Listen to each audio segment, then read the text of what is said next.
महात्मा जी का विरोध करने के बजाय आप ये क्यों नहीं मान लेते कि वो छुआछूत दूर करने की बात को गंभीरता से ले रहे हैं? बहुत सारे महात्मा हिंदुस्तान में आए जिनका उद्देश्य छुआछूत दूर करना तो था, लेकिन कोई भी सफल नहीं हुआ। महात्मा गांधी को बहुत बड़ा धक्का लगा कि डॉक्टर अंबेडकर ने कुशल मार्गदर्शन से शोषित लोगों को उनकी पहचान और अधिकार दिलवा दिए। डॉक्टर अंबेडकर, दुनिया भर से हमें तार मिल रहे हैं जिनमें गांधी जी की जिंदगी बचाने की प्रार्थना की गई है। महात्मा जी को बचाना ही चाहिए, लेकिन हमारे हकों के सामने आप गांधी जी की जिंदगी का प्रश्न आखिर क्यों खड़ा कर रहे हैं? आप चाहे तो मुझे फांसी दे दीजिए, लेकिन अपने लोगों के हकों की बलि नहीं चढ़ाऊंगा सिर्फ गांधी जी की जिंदगी बचाने के लिए।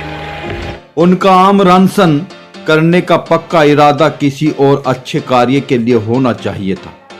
मैं महात्मा के इस अति के कदम की महत्ता को समझता हूं। यदि यह हिंदुओं और मुसलमानों के बीच होने वाले सांप्रदायिक दंगों को रोकने के लिए होता, या शोषित वर्गों और हिंदुओं के बीच होने वाले दंगों और झगड़ों को रोकने के लिए होता, या राष्ट्रीय महत्व के किसी दूसरे कार्य के लिए होता, तो मैं महात्मा की महानता समझता। पर यह महात्मा का कदम शोषितों को मिल रहे अधिकारों के प्रति उनकी एकमात्र पीड़ा ही है। से बात मनवा लेने के अपने तरीके हैं, हमें भी अपनी इच्छा शक्ति दिखानी होगी। उपवास शुरू करके उन्होंने तो हमें खलनायक ही बना दिया।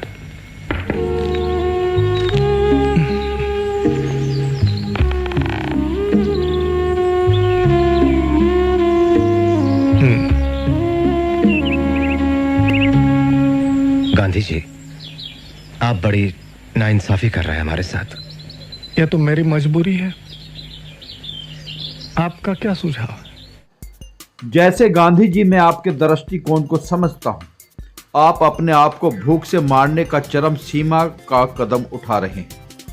वह इसलिए नहीं कि शोषित वर्ग स्वर्ण जाति के हिंदुओं के साथ संयुक्त मतदान क्षेत्र रखे, क्योंकि यह तो पहले ही व्यवस्था की जा चुकी है, बल्कि आपका केवल एकमात्र उद्देश्य यह है कि शोषित वर्ग जो निश्चित रूप से इस बात से अयोग्य रहे कि उनके पास उनकी ओर से उनके द्वारा चुने हुए उनके लिए बोलने वाले प्रतिनिधियों की विधानसभा में संख्या रहे, जिससे कि उनके भविष्य पर अंकुश लगाकर नियंत्रण रखा जा सके। मेरी बात सुनो अंबेडकर, मैं सदैव आपके साथ हूं। आप अछूत हो जन्म से, मैंने खुद को अछूत मानना अपना लिया है।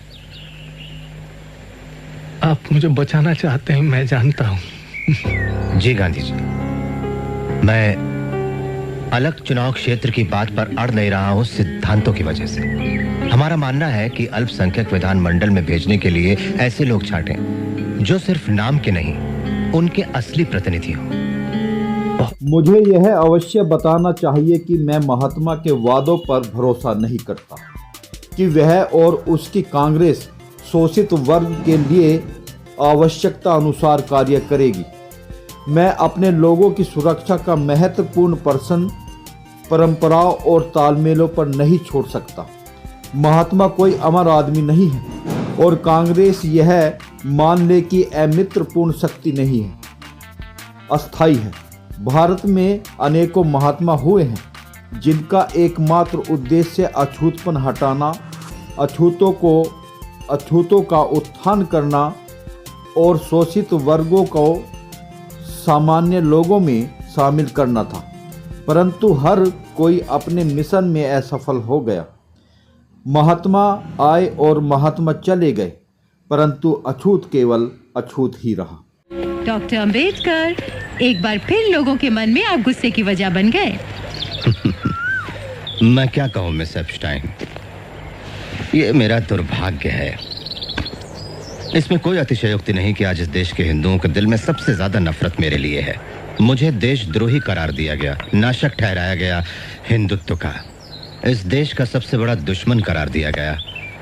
लेकिन जब ये धुआं हट जाएगा और जब इतिहासकार निष्पक्ष होकर मेरी जिंदगी का वापस लेखा जोखा करेंगे, तब उन्हें जाकर मेरी देशभक्ति का एहसास होगा। मैं समझता हूं कि महात्मा जी मुझे इस बात के लिए बाध्य नहीं करेंगे कि मैं उनके जीवन तथा अपने निसहाय लोगों के अधिकारों में से किसी एक को चुनूं, क्योंकि भविष्य में अपने लोगों की आने वाली पीढ़ियों को हाथ पैर बांधकर स्वर्णों के सामने गिड़गिड़ाने के लिए मैं कभी नहीं कहूंगा। ऐसा अगर नहीं हुआ तो मैं परवाह नहीं करता। मैं जानता हूं कि पीड़ित वर्गों का मेरे काम में असीम विश्वास है। ये पक्का है कि मैं उनके दिल में हमेशा बसा रहूंगा।